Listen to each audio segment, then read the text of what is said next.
मामले में नई एसआईटी का बड़ा खुलासा। डेरा प्रेमियों ने की थी बदले की नियत से पावन स्वरूप की बेअदबी। डेरा प्रमुख के अपमान के बदले में की कार्रवाई। नई एसआईटी ने अपनी जांच में अलग अलग डेरा प्रेमियों की भूमिका को किया उजागर। एक एक के एक्शन प्लान का दिया ब्यौरा। डेरा प्रेमियों की गिरफ्तारियों को बताया सर्जिकल स्ट्राइक। कांग्रेस के कलह के बीच अपने विधायकों को खुश करने में लगी कैप्टन सरकार। विधायक फतेह जग बाजवा और राकेश पांडे के बेटे को सरकारी नौकरी देने की तैयारी।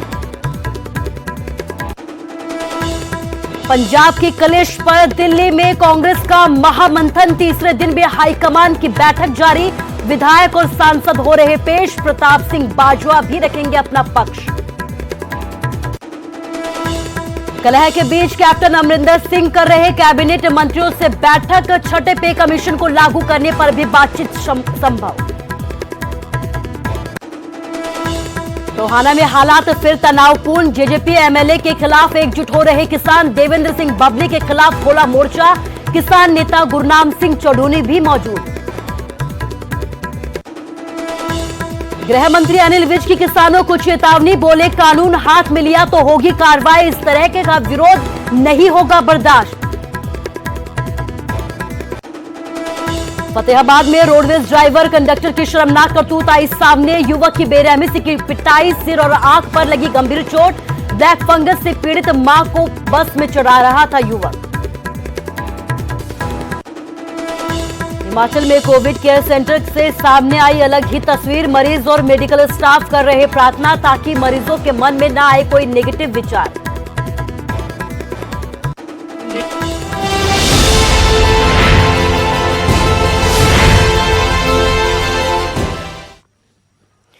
नमस्कार, स्वागत है आपका न्यूज 18 पंजाब हरियाणा हिमाचल में। मैं हूं आपके साथ कुसुम रावत। बुलेटिन का आगाज आज एक बार फिर से टोहाना की बड़ी खबर के साथ करेंगे।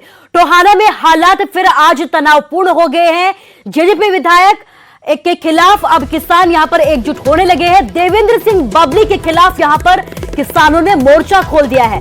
किसान नेता गुरनाम सिंह चौधरी भी यहां पर मौजूद है। विधायक को माफी मांगनी चाहिए, ऐसी मांग चौधरी की तरफ से की गई है। तो आज एक बार फिर से किसानों ने मोर्चा खोला। एक बार फिर से किसानों की तरफ से देवेंद्र बबली के खिलाफ प्रदर्शन किया गया है। देवेंद्र सिंह बबली के खिलाफ यहां पर यह कहा गया है कि उन्हें अब माफी मांगनी चाहिए। आपको बता दें कि कल किसानों की तरफ से देवेंद्र सिंह बबली का घेराव किया गया था, उनके खिलाफ प्रदर्शन किया गया था, जिसके बाद कार्रवाई की मांग देवेंद्र सिंह बबली की तरफ से की गई थी। लेकिन आज टोहाना में एक बार फिर से हालात तनावपूर्ण हो गए हैं। जेजेपी एमएलए के खिलाफ किसान एकजुट हो गए हैं और यहां पर किसान नेता गुरनाम सिंह चौधरी भी पहुंचे और मांग की है कि विधायक को अब माफी मांगनी चाहिए।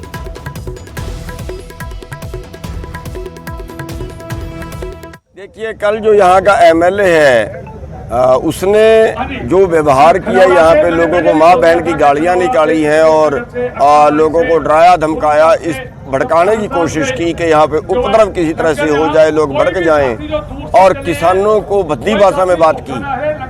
तो किसानों को उन्होंने उपद्रवी कहा और पता नहीं क्या क्या बोल गया है, ताकि किसान भड़के और भड़क के कुछ और ऐसा करे जिससे सरकार को किसानों को बदनाम करने का मौका मिल जाए। तो और कई किसानों के ऊपर मुकदमे दर्ज किए हैं और कई किसानों को कल उन्होंने चोटें मारी हैं। तो हम आज इसलिए इकट्ठे हुए हैं, हमारी मांग है कि या तो वो एमएलए आकर माफी मांगे, अपनी गलती माने, और या उसके ऊपर दंगा भड़काने का मुकदमा दर्ज किया। इस खबर पर ज्यादा जानकारी के लिए हमारे संवाददाता परमजीत तूर हमारे साथ फोन लाइन से जुड़ गया। परमजीत, आपसे ये जानना चाहूंगी कि कल विवाद हुआ, आज फिर तनावपूर्ण हालात है, क्या नई जानकारी, क्या पुलिस की तरफ से अभी तक कुछ कार्रवाई?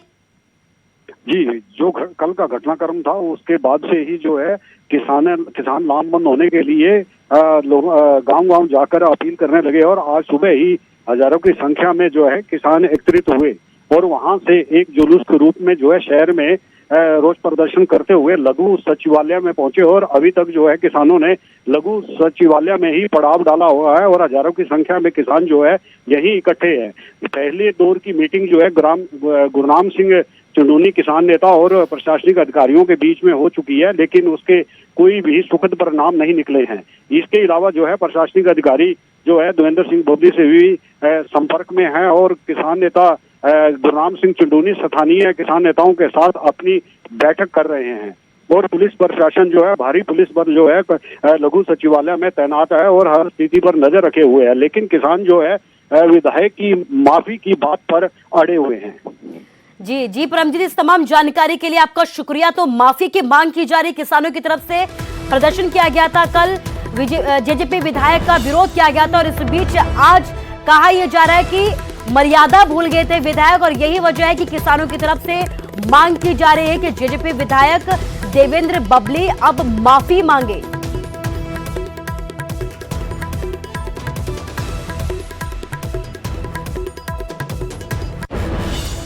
और अब इस बीच गृह मंत्री अनिल विज की किसानों की चेतावनी उनकी तरफ से दी गई है, कानून हाथ में लिया तो अब कार्रवाई होगी, ये कहना है गृह मंत्री अनिल विज का। टोहाना में देवेंद्र बबली मामले में तीखी प्रतिक्रिया गृह मंत्री की तरफ से सामने आई है।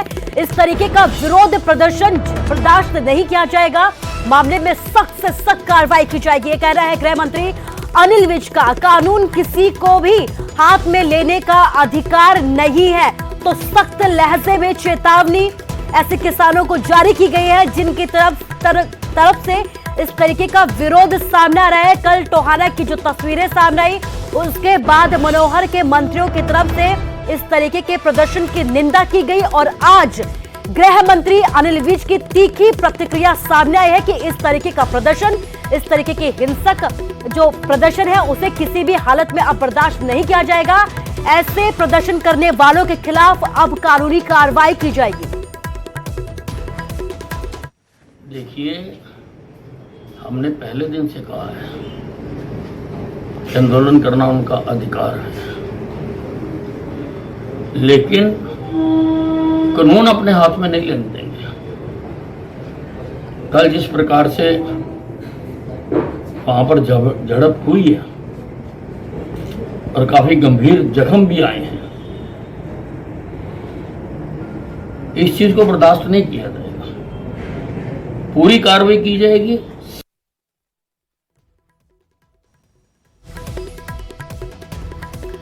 और ज्यादा जानकारी के लिए हमारे संवाददाता अंकित दुदानी हमारे साथ फोन लाइन से जुड़ गया। अंकित, कहा यह जा रहा है प्रदर्शन अपनी जगह ठीक है, लेकिन जिस तरीके का प्रदर्शन आज के दौर में हो रहा है, बीजेपी नेताओं का विरोध किया जा रहा है, जेजेपी नेताओं का विरोध किया जा रहा है, इस बीच गृह मंत्री का बयान सामने आया है।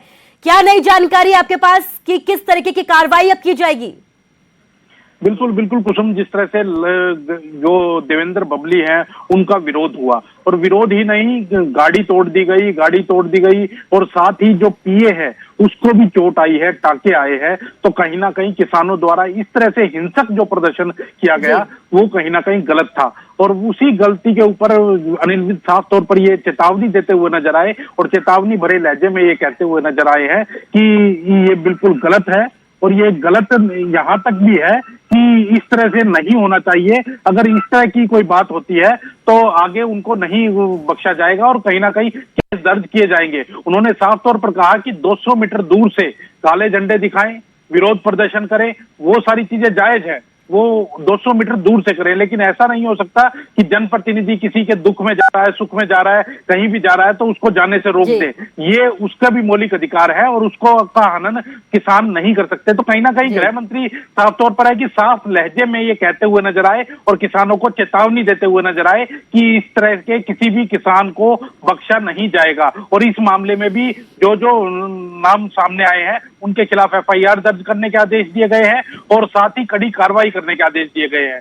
इसके साथ ही कल हमारी बात हुई थी कंवरपाल गुर्जर से, जो कि शिक्षा मंत्री हैं, उन्होंने भी ऐसा ही कहा था कि जो अब सरकार बहुत मनमानी हो चुकी है और अब सरकार ढिलाई बरतने के मूड में नहीं है, सरकार को सख्ताई करनी पड़ेगी क्योंकि जो किसान हैं उनकी शक्ल के अंदर असामाजिक तत्व जो हैं वो ये सारा काम कर रहे हैं और उनको किसी भी सूरत में बख्शा नहीं जाएगा। जी अंकित, इस तमाम जानकारी के लिए आपका शुक्रिया। तो असामाजिक तत्वों को अब बख्शा नहीं जाएगा और यही वजह है कि अब गृह मंत्री ने चेतावनी दी है। आपको बता दें कि इस तरीके की तस्वीरें चाहे पंजाब हो या हरियाणा अब तक कई बार सामने आ चुकी है और यही वजह है कि अब कार्रवाई की बात कही गई है। हालांकि यह भी साफ किया गया कि आपको प्रदर्शन करने का अधिकार है, किसानों को साफ कहा गया है, लेकिन एक दायरे में रहकर।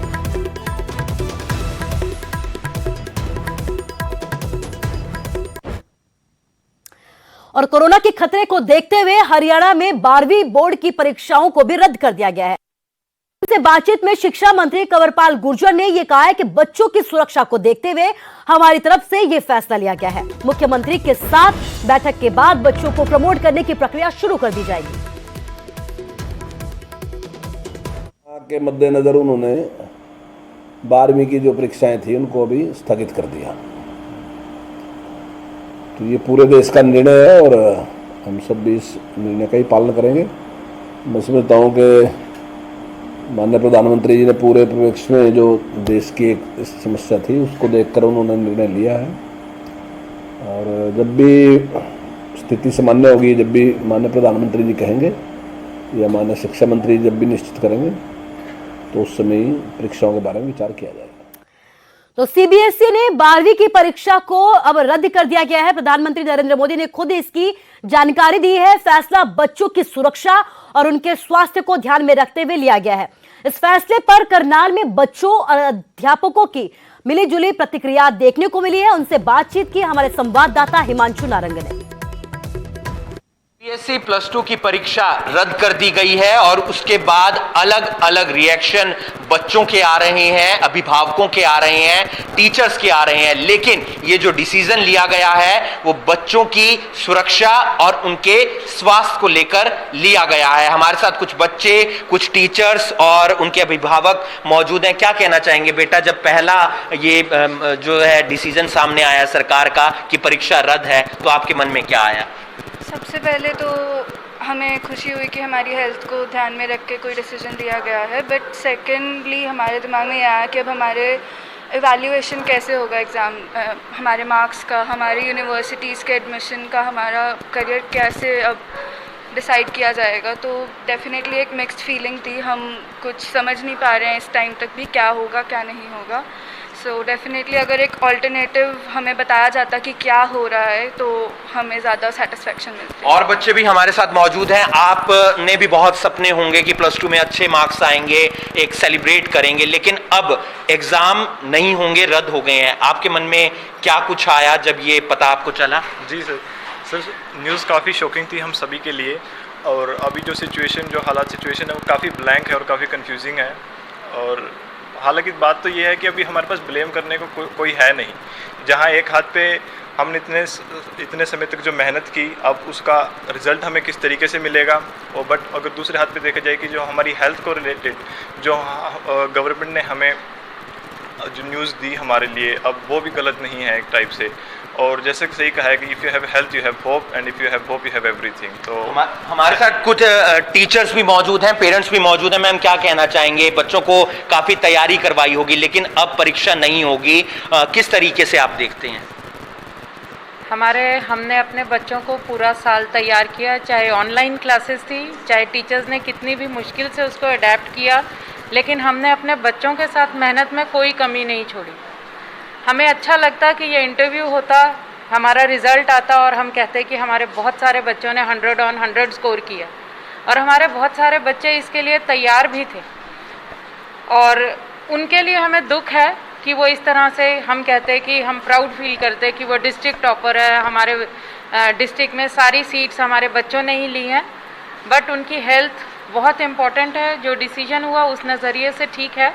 बिल्कुल, स्वास्थ्य काफ़ी इम्पोर्टेंट था, लेकिन बच्चों के अंदर इस बात की नाराज़गी है कि उन्होंने काफ़ी तैयारी की थी। हमारे साथ कुछ अभिभावक भी मौजूद हैं। सर, बच्चों की आपने भी काफ़ी तैयारी करवाई होगी अपनी प्लस 2 के एग्ज़ाम को लेकर, लेकिन एकदम डिसीजन आ जाता है कि परीक्षा रद्द हो गई है। बात तो ठीक है कि तैयारी बहुत की थी बच्चों ने, लेकिन मेरे ख्याल में सेहत से बढ़कर हमारे बच्चों की उससे बढ़कर कुछ भी नहीं है। आप सोचिए कि अगर एक भी बच्चा अगर एग्ज़ाम देते हुए किसी ऐसी स्थिति में पहुंच जाता जहां पे हम ये सोचने लग जाते कि अगर इससे बढ़िया एग्ज़ाम ना होते तो फिर वो बढ़िया था। तो मेरे ख्याल से हमारे प्रधानमंत्री जी ने बहुत ही ये अच्छा डिसीज़न लिया है। बाकी टीचर्स ने इनको तैयार कर दिया है पूरी सोसाइटी के लिए। इसके लिए हमें पूरा कॉन्फिडेंस है अपने बच्चों के ऊपर। तो चाहे अभिभावक हों, बच्चे हों या फिर जो है टीचर्स हों, उनका ये कहना है कि अच्छा डिसीजन है इस बात को लेकर, क्योंकि स्वास्थ्य बेहद ज्यादा जरूरी था और अब बच्चों को इंतजार है कि मार्क्स जो हैं वो किस आधार पर सरकार की तरफ से, सीबीएसई की तरफ से निर्धारित किए जाएंगे और कब तक बच्चों के मार्क्स जो हैं वो दिए जाएंगे। न्यूज़ 18 के लिए करनाल से हिमांशु नारंग। और अब खबर फतेहाबाद से है। फतेहाबाद में युवक को बेरहमी से पीटने का मामला सामने आया है। रोडवेज ड्राइवर और कंडक्टर की एक शर्मनाक करतूत सामने आई है। ब्लैक फंगस से पीड़ित मां को बस में चढ़ा रहा था युवक के सिर और आंख पर गंभीर चोट लगी है। फतेहाबाद के नागरिक अस्पताल में युवक को भर्ती करवाया गया है। रोडवेज ड्राइवर की सफाई, पहले युवक ने मारपीट की, उसके बाद ये पूरा विवाद हुआ है। फतेहाबाद के बस स्टैंड का ये पूरा मामला है। तो तस्वीरें आपके सामने फतेहाबाद की है, जहां पर एक युवक की बेरहमी से पिटाई की गई है। आप देख सकते हैं फतेहाबाद की ये तस्वीरें हैं। रोडवेज ड्राइवर और कंडक्टर की यहां पर शर्मनाक करतूत सामने आई है। ब्लैक फंगस से पीड़ित युवक अपने मां को बस में चढ़ा रहा था, लेकिन इसी दौरान विवाद के बाद युवक की पिटाई की गई है और पिटाई का आरोप रोडवेज के बस ड्राइवर और कंडक्टर पर लगा है। तो तस्वीरें आपके सामने, बदसलूकी की गई, पिटाई की गई। कहा जा रहा है कि ब्लैक फंगस से पीड़ित था, मां को बस में चढ़ा रहा था, लेकिन इसी दौरान पूरा विवाद शुरू हुआ और इस विवाद के बाद मारपीट हुई। हालांकि दलील दी गई है रोडवेज ड्राइवर की तरफ से कि पहले युवक ने ही उनके साथ पिटाई की है।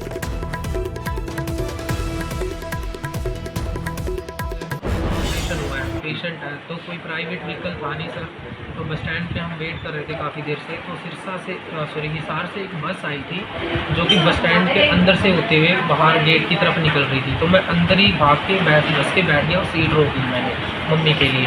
तो बाहर मैंने गेट पे रुकवाने की कोशिश की ड्राइवर से और कंडक्टर से। मैंने कहा सर प्लीज़ रोक लो, पेशेंट है प्लीज़ रोक लो। उन्होंने है ना बोला कि नहीं रुकेगी, ये वो ऐसे वैसे। मैंने कहा सर प्लीज़ रोक लो, मेरा बैग भी वहीं था, मम्मी और पीछे भागे भागे आ रही थी। मैंने कहा वो आ रही है। तो उन्होंने बस रुकवा के मेरे को उतार के वो है ना सीधा मेरे को हमला किया, मारने लग गई मेरे को। और मेरे यहाँ पे ये चोट आई है और यहाँ आइज़ के ऊपर आई है, मांस फट गया है। अगर आइज़ के बीच में लग जाती तो मेरी आँख मतलब मैं अंधा ही हो जाता, देख ही नहीं सकता था राइट आइज़ से। और मेरे यहाँ पे पीछे टाँके आए हैं।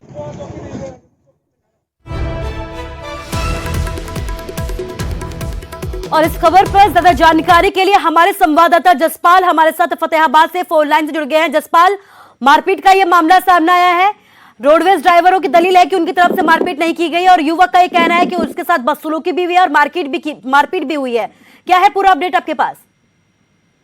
देखिए कुसुम, मैं बताना चाहूंगा कि फतेहाबाद बस स्टैंड का ये पूरा मामला है, जहां एक युवक जो है अपनी मां को बस में चढ़ाने लगा। तो तभी यानी उसकी माँ है वो थोड़ी पीछे रह गई। तो कंडक्टर को उसने युवक ने कहा कि मेरी माँ पीछे रह गई है और 30 सेकंड के लिए बस रोक लो। तो उसी दौरान जो है कंडक्टर है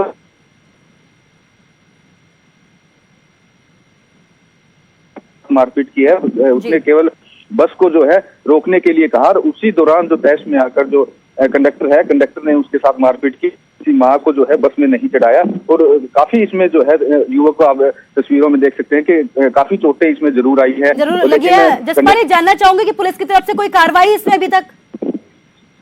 देखिए पुलिस कोई जो युवक है जिसके साथ मारपीट हुई है उसने शिकायत जरूर दे दी है, लेकिन जब ये घटना हो रही थी तो वहां पर पुलिस मौके पे मौजूद थी और पुलिस जो है मूक दर्शक बनी हुई देख रही थी। और पुलिस यही कह रही है कि जो पहले युवक ने कंडक्टर के साथ जो है मारपीट की, लेकिन जो कंडक्टर के साथ जो है मारपीट इस तरह से जो दिखाई नहीं पड़ता कि उसके साथ किसी प्रकार की कोई मारपीट की गई है, लेकिन युवक को जो है चोटें काफी आई है। और पुलिस का भी ये कहना है कि दोनों तरफ से जो जांच की जाएगी, जांच में क्या कौन दोषी पाया जाता है उसी के आधार पर जो है कार्रवाई की जाएगी। जी जसपाल, इस तमाम जानकारी के लिए आपका शुक्रिया। तो कार्रवाई के बाद, पूरी जांच के बाद ही कार्रवाई की जाएगी, ये कहना है पुलिस का। हालांकि दोनों तरफ से कहा जा रहा है कि मारपीट, पहले ड्राइवर का कहना है कि पहले युवक की तरफ से मारपीट की गई, तो वहीं युवक का कहना है कि उसके साथ बदसलूकी भी हुई है और मारपीट भी की गई है। तो अब पुलिस का ये कहना है कि जांच के बाद ही आगे की कार्रवाई की जाएगी।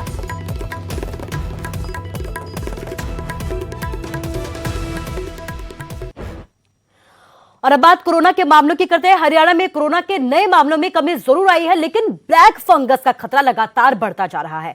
सोनीपत और पानीपत जिले में ब्लैक फंगस के मरीजों को इलाज के लिए गोहाना बीपीएस मेडिकल कॉलेज में भर्ती करवाया जा रहा है। भगत फूल सिंह महिला मेडिकल कॉलेज में अभी तक ब्लैक फंगस के 26 मरीज आ चुके हैं, जिनमें से 13 मरीजों की सर्जरी की गई है। 2 मरीजों को इलाज के बाद डिस्चार्ज कर दिया गया है। वहीं ब्लैक फंगस को देखते हुए मेडिकल कॉलेज में 75 बेड की व्यवस्था भी की गई है।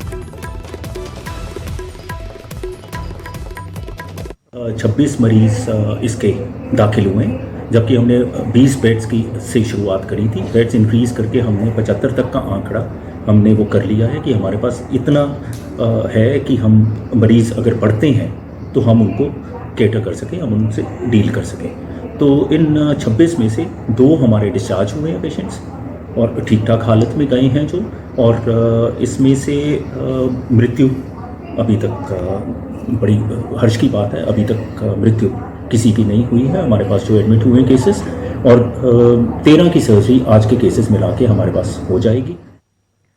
और फिलहाल यहां रुकेंगे एक छोटे से ब्रेक के लिए। कुछ